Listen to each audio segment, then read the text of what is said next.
Thank you, Madam President. And let me thank our great Majority Leader, Audrey Stewart-Cousins, for not just introducing this resolution and allowing me to be the co-prime sponsor of it, but for speaking about DMX, Earl Simmons, in such an eloquent fashion, Madam Leader, one that transcends generations. You know, we used to commemorate Black Music Month, and the last time we were able to do that was June 17, 2019. I recall it vividly because we all got to speak about how music affects us. And DMX, as an artist, came around at a pivotal time for me.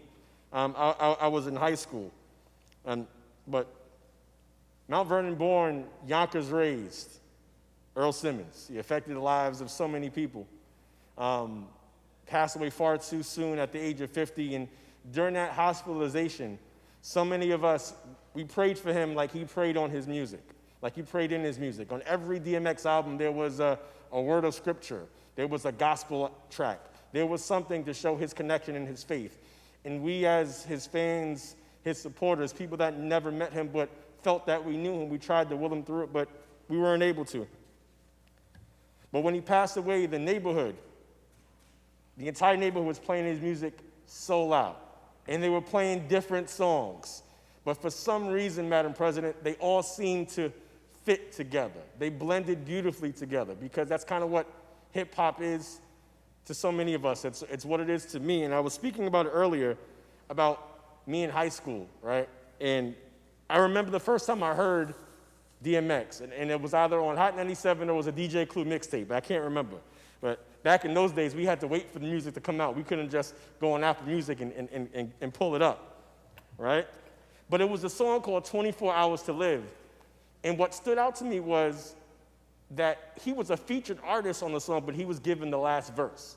Usually the last verse is reserved for somebody more established, more prominent, but DMX's raw energy. And on that line, he said, "Out with a bang, you will remember my name." And we certainly do remember DMX's name and his legacy. And I remember that, and I was like, wow, this guy's different. Because at that point in hip hop, we were in the quote unquote shiny suit era, right? It was a lot of rap about speaking about opulence and wealth and decadence.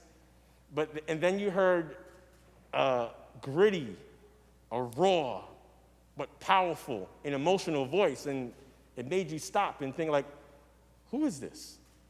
He's just different. He was uniquely New York, with references such as 5411s, which is a reference to a pair of Reebok Freestyle sneakers, which were $49.99 plus tax. He referenced so many geographical areas within the 5 boroughs in Westchester County. And as far as hip hop goes, being from the Bronx, the birthplace of hip hop, he put Yonkers on the map. I had people in the North Bronx who were talking about they're from YO, and I'm like, hey, you're not from Yonkers. I know where you live. You're from the North Bronx. But it was that sound, it was that intensity, it was that charisma that made people want to be down with DMX. I went to the Bronx High School of Science in 1998, 1999. Kids at Bronx Science were talking about get at me, dog, and money, power, respect is the key to life. And these were kids who weren't big hip hop fans, but there was just something about DMX that drew them in. You had Intel, Intel Science Talent Search when it's talking about stop, drop, open up shop. It was just amazing. And so many people, they used to talk about Westchester County as upstate, Madam President and Madam Leader. But upstate in 1999 when he performed at Woodstock, and if you can look at the clip on the internet, he moved a crowd of about 100,000 people who knew every single word to Rough Riders anthem. He was a hip-hop rock star. And I remember a day post-session last year, we were up here for a July session on July 22nd, and there was a versus.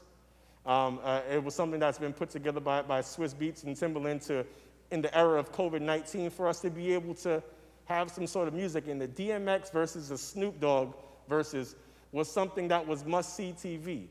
Members and staffers and a lot of people, everybody was talking about that one. I remember watching that one last year up here, and it brought so many people together.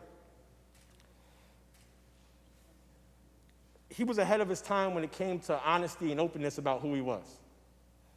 We tell people to speak their truths and be their authentic selves, and sometimes it's too raw sometimes for us. But DMX had no problem articulating that in his music and did so unabashedly and boldly. And I think about his skill as an MC. He was way more than just the guy who barked on records. He had significant technical rhyme skill, internal rhyme scheme. He would change up his flows in songs. My friends and I, in college, we would analyze certain songs and the meanings and the double entendres and the metaphor and the simile that he would use. He was an incredibly skilled rapper, someone who has not been given credit by people who don't really listen to rap because they think that he's just barking and yelling. But if you pay attention to the music, DMX was a wordsmith ahead of his time. As I said before, he was given that final verse on songs because he was a burst of energy with his raw talent and skill. I talked about how he switched up his flow in a song called Stop Being Greedy. And there's a song called Damien, which kind of illustrated his internal demons, so to speak. And it was a literal conversation with the devil, but ultimately, good prevailed. And he talked about the snake, the rat, the cat, the dog. How you going to see him if you're living in the fall? And the snake is the individual who is, colloquially referred to as somebody who is being not worthy. The rat is someone who is not going to stay to their word. The cat is a regular seeming person, but the dog to DMX was someone who was loyal. So that progression.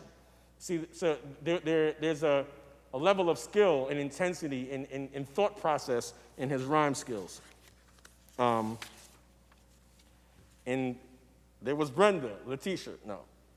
He was able to get 46 names effortlessly in a song. And at first when I heard that song, what they really want, I was like, well, he's just saying names, but listening into it over and over again, that takes a significant amount of skills to be able to rhyme that many names and put it on record. It was incredible. And 19 years later, there was a social media challenge, the DMX challenge, which went along to the beat of that song. His lyrics stood the test of time.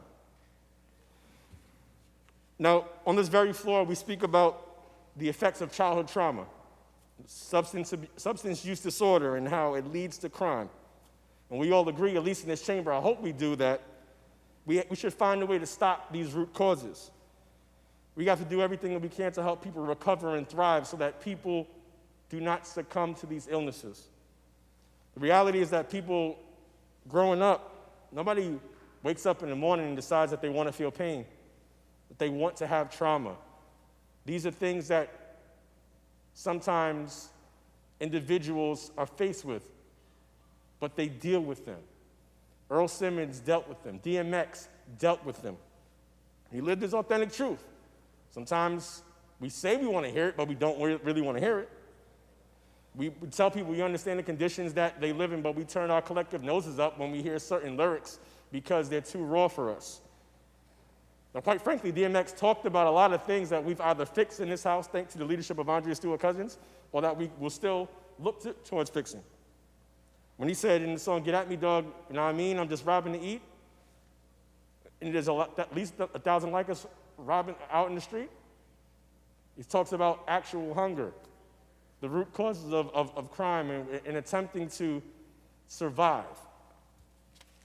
He talked about in Who We Be, the 23 hours that's locked, the 1 hour that's not, the silence, the dark, the mind, so fragile, the wish that the streets would have took you and they had you. Talking about solitary confinement, the HALT bill that we just did in this legislature. Talking about how spending that much time by yourself, isolated, makes you wonder whether the streets, what was better for you, the pitfall in the street that you escaped, or being incarcerated for that amount of time and being inside by yourself. Those are things that he was telling us about. The leader spoke about slipping. And there's a song, and there's a part where he talked about, damn, was it my fault, something I did to make a father leave his first kid at 7 doing my first bid? We talk about the incarceration of young people, raising the lower age, making sure that we don't submit young people to incarceration at such a young age. All I know is pain. All I feel is rain. How can I maintain with madness on my brain? From Rough Riders Anthem. From Do You, he said, you want to be me? Here's what you do. Grow up neglected by both parents and still pull through. Think about how self-aware that is. And that was in the year 2000. He's obviously grown as a man and as an artist, but in the year 2000, he was able to speak that truth, which was so uncomfortable. But we have to sometimes, Madam President, be comfortable with being uncomfortable. From prayer 3, when it seems like the pressure gets to be too much, I take time out and pray and ask that you be my crutch. Lord, I am not perfect by a long shot. I confess to you daily, but I work harder every day, and I hope that you hear me. But that duality, that's what made him real, because no one is the same person all the time. We all have our DMX moments. And I know everybody in this chamber has felt, y'all gonna make me lose my mind.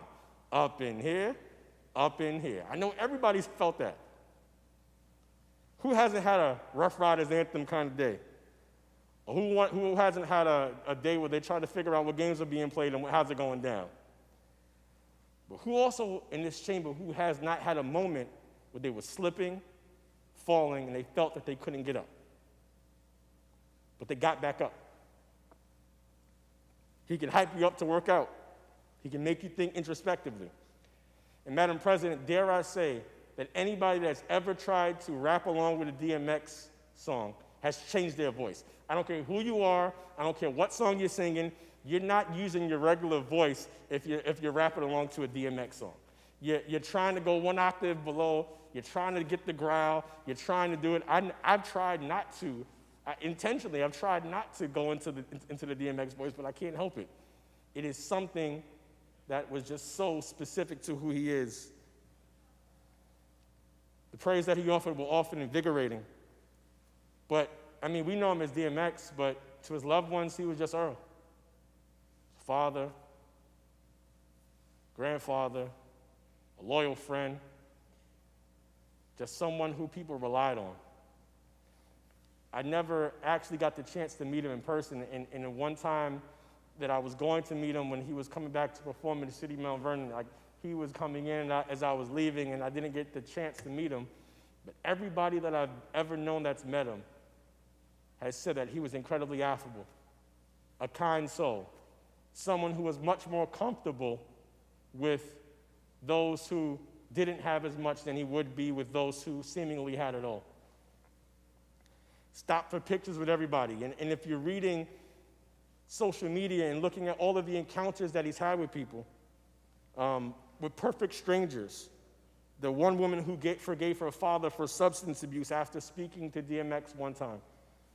Another woman who met him on a plane with her stepdaughter and had a conversation with her, and they were eventually invited to a concert that he had later on that evening.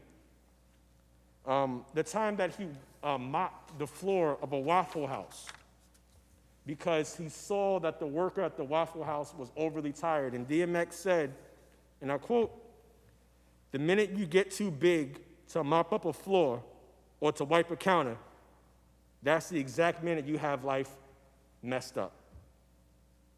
When we think about his name, Earl, in royalty, Earl is the third rank of the peerage, standing above the ranks of Viscount and Baron, but below Duke and Marquis. It's an ancient title that comes from the words warrior and nobleman. Well, in New York, we have our own hip-hop royalty. He's the Earl of Westchester County. He is DMX. He is one of the greatest hip-hop artists that we will ever know. Phenomenal actor, phenomenal for the culture, someone who gave us so much in the hip-hop generation. As a kid who's been raised by hip-hop, I am grateful for not just the accomplishments that DMX has given, but I'm more happy about the impact that Earl Simmons left on the world. May he rest in peace, and may his memory be a blessing. Thank you, Madam President.